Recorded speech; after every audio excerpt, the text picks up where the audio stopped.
Podcast。然后今天要讲的就是前几天突然发生的一起震惊，算震惊吗？我觉得还蛮震惊的，就是至少是震惊了，就是整个兽医学习这样子，就是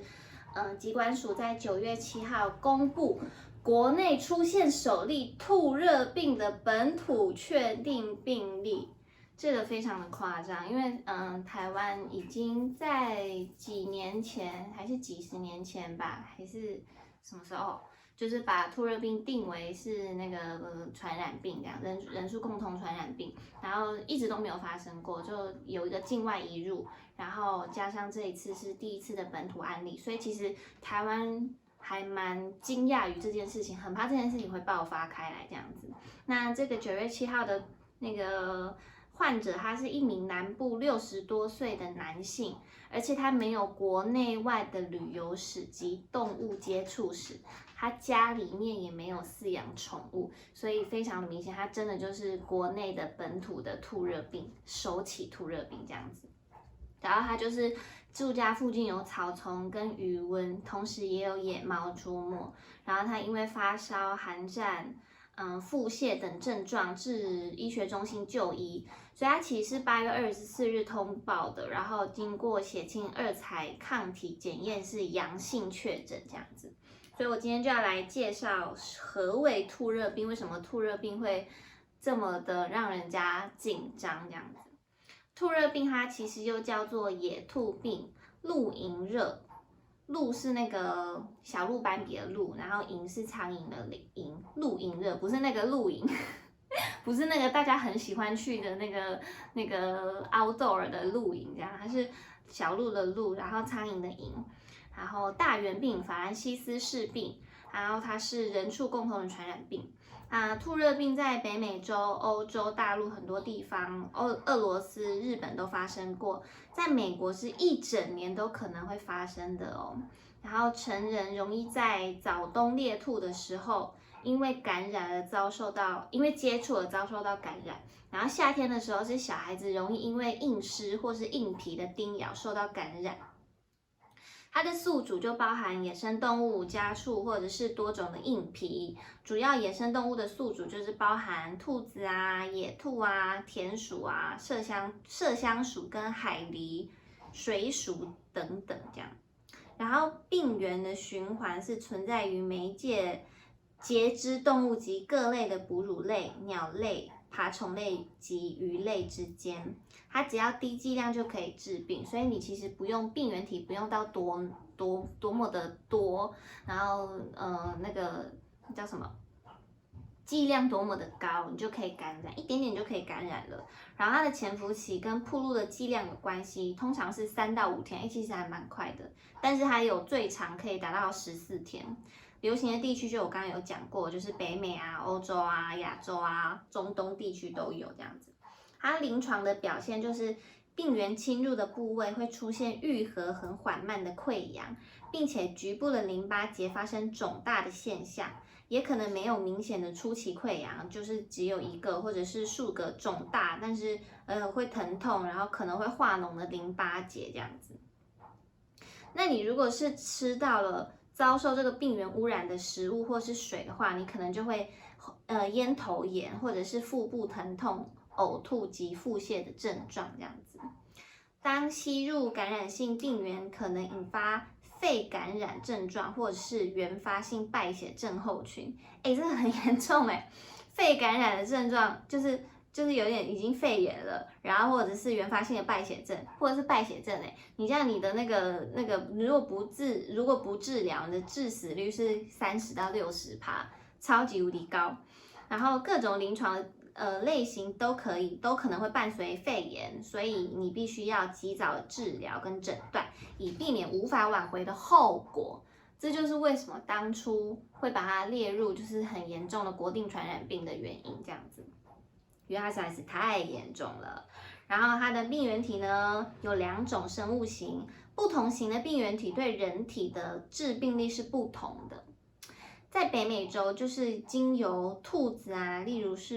说绵尾兔、长耳大野兔及雪兔，都会可以被找到 A 型的土轮病球杆菌，并且是由脾传播。那什么是脾呢？我刚刚一直在讲脾，脾怎么写？脾就是一个回在一个那个卑南族的卑，这叫做脾。然后它就是一种寄生虫，也叫做蜱虱啦，就是狗狗很常会出现的。它只要它不吸血的时候，它只有米粒的大小，可是它吸饱血之后就有指甲般的大哦，这差超级多的。我家狗狗以前也有那个蜱虱，就是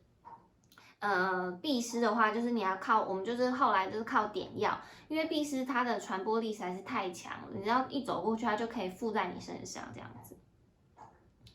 然后宿主就是包含哺乳类、鸟类、爬虫类、两栖类，大多数都是吸食血液为主。然后你叮咬的同时会感觉到刺刺的，然后会发炎这样子。重点是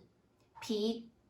怎么让你受伤，这不是重点。这种因为它嘴巴也很小啊，它能够也不会到说非常的疼痛这样子。但是它最主要就是因为它会带很多的传染病，例如莱姆热。然后 Q fever 或者是科罗拉多皮热、犬黄疸病，这都是它可以带这些病源，然后就是传播这些病毒给它的宿主啊，比如说狗狗啊，或是人类这样子。然后我刚刚讲的是 A 型的那个病原体，现在讲 B 型的这个病原体呢，一般就是在哺乳类可以找到。而且比在兔子中找到好多。我刚刚说的 A 型就是几乎都是在兔子找到，然后我现在说的这个 B 型就是在哺乳类中找到。然后欧亚大陆的亚菌种在田鼠、麝香鼠及水鼠中被发现过，但是日本也有在兔子中找到啦。然后 A 就是在兔子中找到的那个 A， 它的比较强的毒性，特别是在有类似伤寒的症状及肺部疾病的时候，如果你不治疗，你的死亡率就会高达5到15%。如果在适当的抗生素治疗之下，个案的致死率就可以大大的降低。然后 B 型的这个它的那个菌株的毒性就比较低啦，就是你即使感染后你不治疗，也很少有死亡的个案。然后我刚刚说治疗要怎么治疗呢？他说用一些抗生素嘛，就是例如说链霉素或是健他霉素做治疗的药物，那大概就是使用7到14天。那你如果使用4环霉素或者是氯霉素作为致菌剂的话，就要超过14天。哎，这个其实蛮久的，就是通常我们比如说尿道感染好了，女生最容易尿道感染，女生尿道感染去看医生，顶多就是吃个3天、5天、7天，最多就是7天你就会好了，就是抗生素一直吃，然后这个竟然要服用7到14天呢，就是你至少要有7天，然后你如果是使用比较慢的那抗生素，你就要用到14天。然后重点是哦，你如果想说好，我使用比较快的那个，就是7到14天的话，那个链霉素就是有可能有复发情形，而且还有抗药性，所以如果你使用不当的话，很有可能病原就会开始传播。所以它的那个必须要你要操作的话，必须要非常的有适当的防范措施这样子。那我要怎么预防这个兔热病呢？因为兔热病其实就是就是你就尽量避免接触野兔或是啮齿类的野生动物这样子，然后也要避免生食野生动物或是畜肉。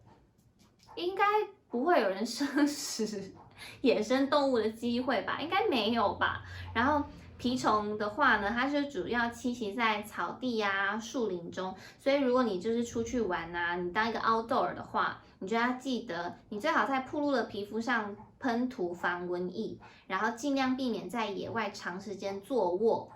注意做好个人的防护，穿紧口的浅色光滑的长袖衣服啊，因为这个蜱虫常会附着在人体的头皮、腰部、腋窝、腹股沟及脚踝下方等部位，它就是附着在一些我们人比较少会碰到的地方，因为它好像就知道哪里是人比较少碰到的地方。我觉得动物都很奇怪，它都知道，就是为什么会特别在这些地方出现，是因为很多动物，比如说有100只蜱虫到我身上，然后我就可能正常的活动之下，就会把一些虫给弄掉。那存活下来的虫，就是在我刚讲的头皮啊，或者是那个腋窝这个地方，是因为这样子吗？还是说大家都已经知道了哪里是比较好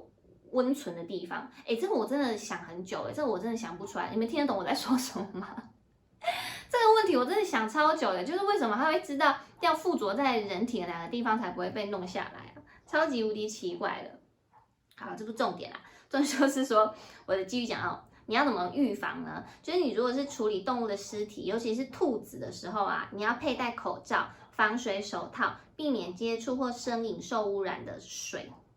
如果你出现了高烧、寒战、淋巴腺肿大，或是病原侵入部位出现愈合缓慢，就是它开始溃疡啊，或者是你咽头发炎，你又腹痛又呕吐，然后你这个时候呢就要尽速就医，而且你要告诉医生你的旅游史跟动物的接触史。如果你还是不懂的话，相关的资讯可以至疾病管制署全球资讯网查询，这样子，或者是你就打1922。这就是我刚刚在上网查的，就是这篇的资讯也几乎都是来自于这个疾管署这边，因为我就是想要跟大家讲，就是那个叫什么，了解一下兔热病，因为我自己就有养兔子，然后那时候我看到兔热病的时候，以前在还没有养兔子的时候，兔热病就只是我一个可能上课的某一个课程这样子，但是呢。自从我养了兔子，然后我又看到这个新闻，就说哈兔热病，对兔热病我知道兔热病，可是我已经忘记兔热病，然后还是说我家的兔子会传染给我吗？吓得我赶快检查，我赶快那个查资料这样子，幸好啊应该是没事吧？我家的兔子应该算蛮干净的，也都有在定期的驱虫啊、除药啊什么的。重点是我们家也没有蜱虱啊，就没有那个皮，所以应该算还好。所以大家，如果你有养兔子的话，或是你有养任何啮齿类的小动物啊，你记得哦，要好好的滴药，好不好？好好的给医生除一些虫，尤其是皮，不要让它跑到你的兔子的身上。不然到时候那个蜱虫一散播开来，哇，你就会有可能感染兔热病，因为现在兔热病台湾有本土的案例咯，所以要注意，特别的当心。这算是一个蛮冷门的，算蛮冷门吗？因为最近大家就还是比较注重在新冠肺炎上面，所以兔热病也算是这次的一个小插曲啦，还是希望大家可以多多的注意。那如果有任何问题的话，都欢迎跟我聊聊，都欢迎在底下留言哦。我们下次见，拜拜。